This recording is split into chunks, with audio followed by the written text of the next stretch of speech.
Hello everyone. Start off by taking two sections of the hair and twisting it in on itself. Make another ponytail at the bottom and make sure that the ponytail of the first goes through the ponytail of the second. Then twist in the second ponytail in on itself so that it gets two twisted sides as well. Pull out some strands of hair to give it more aesthetic appeal. Repeat the same on the other side. Once you're done, add a rubber band at the bottom. Roll the bottom hair in on itself and then fold it up to make a bun. It should give you an inverted V or heart shape. Add some decorative clips.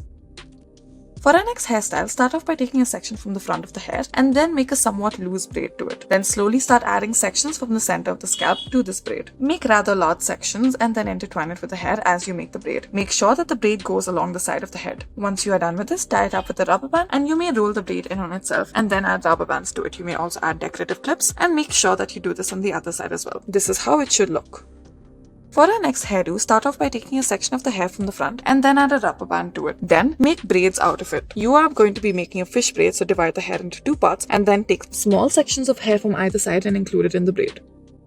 For our next hairdo, start off by making multiple braids and then tie up some ribbon or some thread to it, some neon thread, and then braid it into the hair. You can make 3 sections on either side and then braid the neon thread into the hair. It should look something like this. Once you reach the bottom, tie it up with a rubber band. Thank you for watching.